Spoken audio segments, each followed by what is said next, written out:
Berita yang sangat mengejutkan, geger geden Asia Tenggara menjerit seperti jeritan hati rakyat. BBM naik, apa-apa naik, MEBG dikripsi, sampai kentut-kentut pun kalau bisa dikripsi, ya dikripsi bang, canda bos. Hubungan Indonesia sama Jepang kayaknya makin romantis aja nih, kayak mantan, maaf. Sobat Naval, bukan cuma soal anime atau mobil sejuta umat, tapi sekarang urusannya sudah naik level, yaitu ke level heavy metal alias kapal perang. Wow, ini kalau Pak Wowo bilang senggol ya senggol ASEAN, bisa meriang ini bang, canda bos. Kamis 12 Juni 2026 kemarin, kediaman Presiden Bapak Prabowo, presiden kita tercinta di Kertanegara, kedatangan tamu penting, Menteri Pertahanan Jepang Shinjiro Koizumi.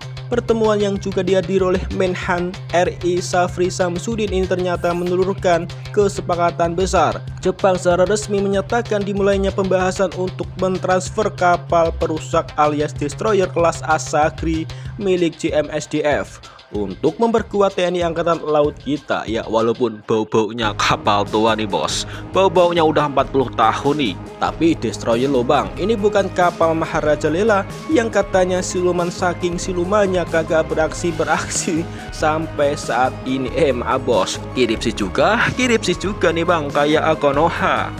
Maaf.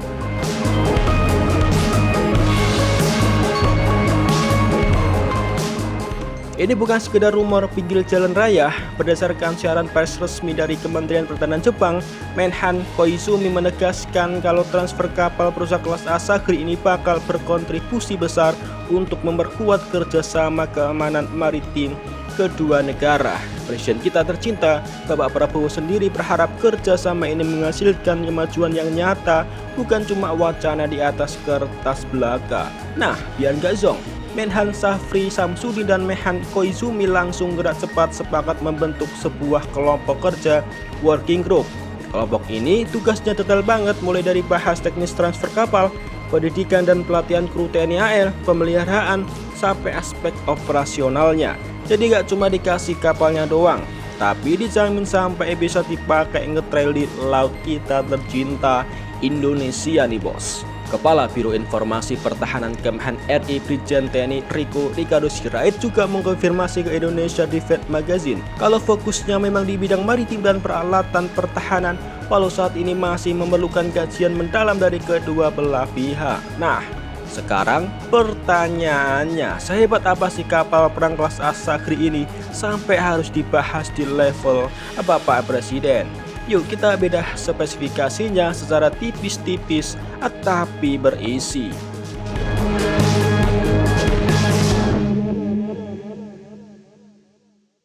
Asagri kelas ini adalah jenis destroyer atau kapal perusak kawal rudal. Secara dimensi, kapal ini punya panjang sekitar 137 meter dan bobot benaman penuh mencapai 4.900 ton.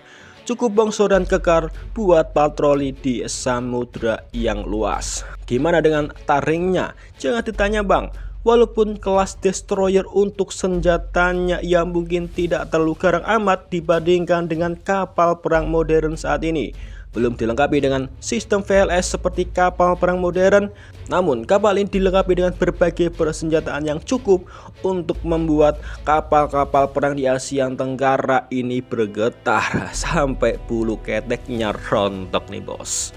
Satu, ada senjata utama seperti meriam utama Automlara 76 mm di bagian depan, mampu menembakkan hingga 85 hingga 120 peluru per menit dengan jangkauan efektif sekitar 16 km untuk target permukaan, terkenal lincah dan mematikan buat target udara maupun permukaan.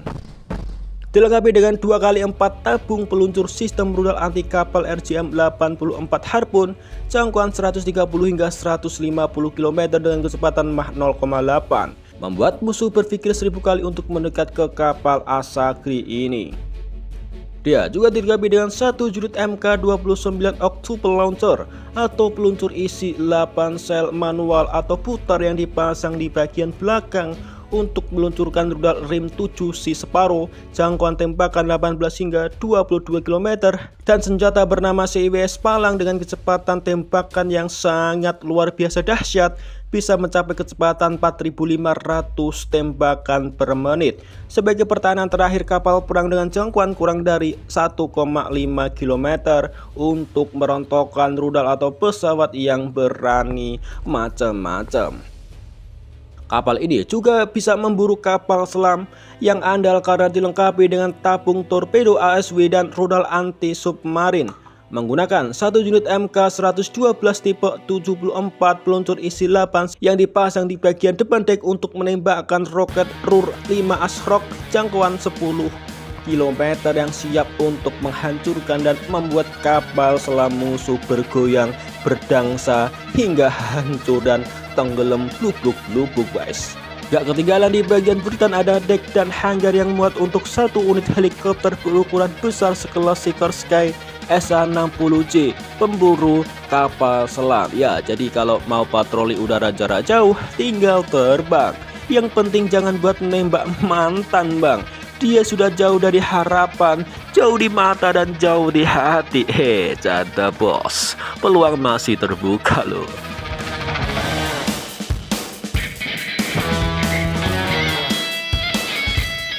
Singkat ceritanya ini adalah kapal tua loh bos, sudah 40 tahun katanya. Jika disuruh melawan kapal fregat merah putih kita tercinta buatan dari PT PAL, diperkirakan bakal kalang kabut dan mungkin bisa hancur sebelum mendekat. Assalamualaikum, dahar, hancur guys. Meski statusnya saat ini adalah kapal yang sudah akan dipensiunkan oleh Jepang, tapi buat ukuran kawasan Asia Tenggara, spesifikasi Asakri kelas ini masih terhitung gagah dan sangat berharga untuk mendongkrak efek gentar bagi TNI AL kita. Ya, hitung-hitung kita dapat barang berkualitas dengan skema kerjasama yang saling menguntungkan.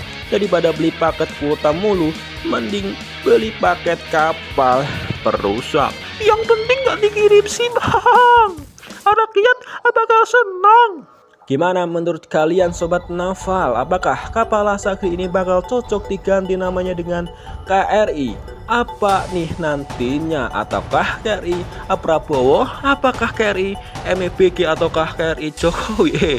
Canda bos, tulis pendapat kalian di kolom komentar di bawah. Jangan lupa like, share, dan subscribe biar nggak ketinggalan update berita pertahanan lainnya. Sampai jumpa di video berikutnya. Saya Mas Pras dan terima kasih.